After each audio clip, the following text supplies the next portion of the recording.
He was summoned to another world as a hero, but received harsh treatment, even betrayal, until he found a companion and grew to become the strongest. The story begins with Iwatani Naofumi, an unemployed man who spends his life playing video games. But while he was reading a novel in the library, he accidentally dropped a book and read it. The mysterious book began to glow before his eyes, transporting him to another world where a group of strange mages had tried to summon him. With him, he saw 3 other people: Ren, the sword hero; Itsuki, the bow hero; Motoyasu, the spear hero; and Naofumi, the shield hero. After introducing themselves to the king told them they were summoned to save the world from the waves, hordes of monsters that would destroy the world if the 4 heroes didn't stop them. The king also informed them that the heroic weapons would hinder each other's growth if they were close to one another. So, to help them on their journey, the king gathered the strongest adventurers to join their parties, but not a single one of them joined Naofumi's group. Realizing he would die instantly without the ability to attack monsters with his shield, Naofumi protested to the king. In the midst of the debate, a red-haired girl offered to join Naofumi's group. However, because he only had 1 party member, the king gave him more coins, 800 silver coins, while the other heroes received 600, and they all began their adventure. Before leaving, the red-haired girl introduced herself as Mine Sophia. They went to a blacksmith where Naofumi tried to use a sword, but his holy weapon blocked him. So Mine told him to buy cheap armor for 120 silver coins. Then they began their hunt. After hunting all the balloon monsters in the field, he began to absorb all their remnants, allowing his shield to unlock a new skill. But before finishing the day, Mine took him back to the blacksmith, where she told Naofumi to buy her the most expensive armor in the shop for 480 silver coins, and promised to pay him back. With a little temptation from Mine, Naofumi agreed. After making him broke, Mine took him to the fanciest restaurant in the city where she begged him to drink wine with her. However, the loser Naofumi apologized because he couldn't handle alcohol, so he went to bed. Realizing he only had 200 silver coins left, he decided to hide some under his shield and lay down, excited for the rest of his days in a different world. But when he woke up the next morning, he saw that all his equipment had been stolen, and when he tried to wake Mine, a group of soldiers surrounded him and threw him before the king with their spears pointed at him. Before his eyes, Mine began to hide behind Motoyasu, telling everyone that Naofumi had forced himself on her before she could escape to Motoyasu's room. As Naofumi tried to deny that anything happened, he realized that Motoyasu was the thief wearing his chainmail. However, Motoyasu said that Mine had given him the armor as a gift last night. The only thing Naofumi wanted to know was why Mine was accusing him. So, while no one else was watching, she smirked at his face and mocked him, making him realize that she had deliberately framed him just to steal all his money. Angry at how harshly she had ruined his life, and thinking that they had all planned his downfall just because he was the weak and useless shield hero, he screamed for them to send him back to his world.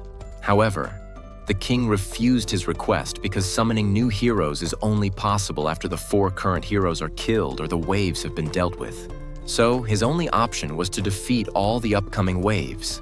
But while they were all disgusted with the idea of working with him, Naofumi promised to defeat all the waves by himself and threw off all the guards, saying he would never need their help. Before leaving, he threw all his remaining money at Mine the gold digger. And when Motoyasu tried to stop him, Naofumi told him he was too weak to waste time on and left as a mysterious spy watched over him. With that, all his money, respect, and trust were gone. All the citizens began to avoid him, and even the blacksmith was about to beat him up for what he had done to Mine. But after seeing the sharp glare in his eyes, he decided to let him go and instead gave him a cloak, for which Naofumi promised to pay. Alone in the field, Naofumi began to destroy all the balloon monsters by punching them one by one, until he finally collected a pile of their skins and reached level 2. Upon returning to sell the balloon skins, the merchant tried to trick him by paying only 1 copper coin for 20 skins. However, Naofumi knew he sold them for much more to other adventurers. So he grabbed the man's face and threatened to give him a new one if he didn't buy them at the normal market price. The merchant agreed to pay him fairly, and as the blacksmith returned to his shop, he saw the 5 copper coins Naofumi had promised. For countless nights, he began sleeping in the forest and eventually found expensive herbs. After absorbing them, he unlocked a new leaf shield to use. With his new shield, he could improve the quality of the herbs, and when he met a pharmacist at night, he was able to sell them for a high price. With what little he had, he would buy the cheapest food he could afford. One day, 3 strangers began to bother him, following him into a deserted alley where they demanded his money. However, Naofumi turned around and threw a balloon monster at one of them while blocking a knife from another bandit with his shield. The 3 began to flee, but even after they were gone, Naofumi realized he could never get stronger without killing monsters, and he could never kill monsters with only his shield. Afterward, a dwarf-like man approached him and told Naofumi he had a very interesting proposal for him, telling Naofumi to follow him only if he was interested. As they walked back to his hideout, the merchant explained that he was there to offer him some slaves. He told him that slaves would never lie or betray their masters because of the curse placed upon them. They would always obey their owner's commands. As Naofumi looked around, he saw a sick-looking little raccoon girl. The slave trader informed him that she was the cheapest slave he had because she was physically and mentally ill due to her previous owner's love for torture. Since she was likely to die soon, the slave trader was willing to sell her for 30 silver coins. So, Naofumi decided she would be the slave he bought. The merchant then performed the slave ritual, drawing a seal on her chest and pouring Naofumi's blood onto it. Naofumi saw her status appear as part of his party. Before leaving, Naofumi asked for her name. She told him her name was Raphtalia, and he forcefully pulled her away. Inside the blacksmith's shop, Naofumi gave her 6 silver for a weapon she could use and told her to point the knife at the balloon monster hiding in his cloak. But when she was too scared to react, he began to activate her curse to force her into submission. So she rushed forward to stab the monster but was too weak to deal any damage. After 2 stabs, she blew up the monster, gaining XP. As she sat on the floor, he told her that she would become his sword while he protected her, and left the blacksmith's shop to go to a diner. When he entered, he asked for the cheapest food they had and asked Raphtalia to get the same meal as the child eating behind her. When she wondered why he would get something for her, he told her that it looked like she wanted it. When she got the food, her eyes lit up, wondering if she could really eat something so nice. But Naofumi realized that he still truly couldn't taste anything. Later that day, they began hunting balloon monsters once again, and after they finished, Naofumi's shield began to level up. At the same time, Raphtalia wondered who he was, so he told her that he was the shield hero. After hearing those words, she remembered her family saying the shield hero was the only one who had ever treated demi-humans kindly. When she asked for his name, he told her it was Naofumi and handed her medicine to cure her illness. At night, Raphtalia dreamed about the day her parents tried to protect her from a 3-headed dog and threw her into the sea as they were devoured. Waking up screaming for her parents, Naofumi tried to hold her close to comfort her. The next morning, Naofumi sold medicine that he had concocted himself. The pharmacist told Naofumi that he would make much more money selling medicine than herbs. Outside the shop, Raphtalia was watching a group of children play with a ball.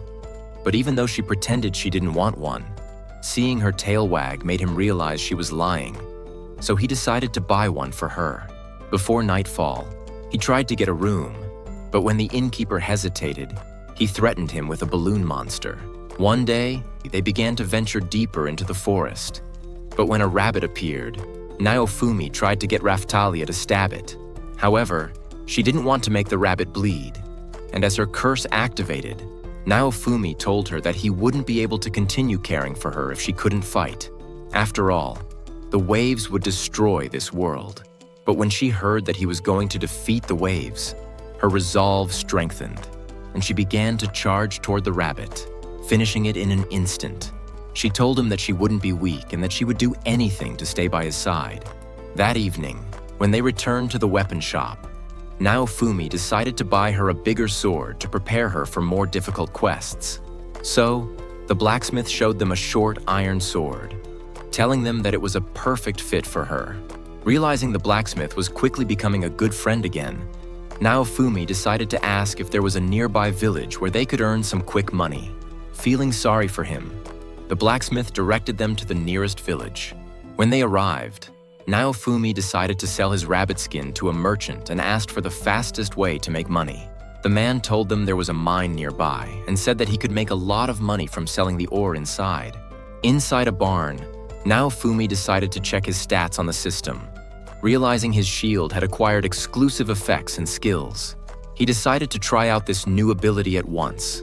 His shield transformed into a rope shield. Wanting to discover its full capabilities, he tried his new skill, Air Strike Shield. He was surprised just by the sight of it. However, when Raphtalia appeared before him, he pretended to be unimpressed and suggested they leave immediately. As they headed into the tunnel, Raphtalia wondered what she could call him. However, Naofumi told her to call him whatever she wanted. When they were deep inside the cave, Naofumi began to mine crystals. When he finished, he noticed that Raphtalia was shivering in fear and watched as a two-headed monster appeared before their eyes. Raphtalia realized that this monster looked exactly like the three-headed beast that had eaten her parents. She was completely paralyzed with fear as the beast rushed to devour her. Naofumi managed to save her and dive into the water. As he tried to climb to the surface, Raphtalia told him that a similar monster had eliminated her family, and Naofumi realized this was why she cried in her sleep every night. Before long, the beast appeared before them, and Naofumi realized that it was a level 15 monster. He told Raphtalia that this was her chance to avenge her parents. After saying those words, he held the monster off, and as he blocked one head with his shield, the second bit into his shoulder. Realizing he was about to meet his end, he told her to kill the beast immediately, but she was too cowardly to move. He tried to command her, but she was still too afraid to stand. Realizing it was hopeless, he told her to run before she was devoured, and said that she would finally be free after he was dead. However, she remembered how her parents were devoured before her eyes, and how Naofumi had saved her and had been a good person from the start. Afraid of feeling loss again, she charged forward and stabbed one of the heads, but was thrown aside as the beast turned its attention to her. Naofumi threw a shield to protect her, and seizing the opportunity, she stabbed it deep in the heart, killing it in an instant. At that moment, their EXP increased, and Raphtalia rushed to hug him, happy to see him alive as she cried in his arms. Naofumi realized that she had chosen to call him by his name. And that's the end of this arc. But our adventure isn't over. Click subscribe, and we'll continue to the next episode. Ciao.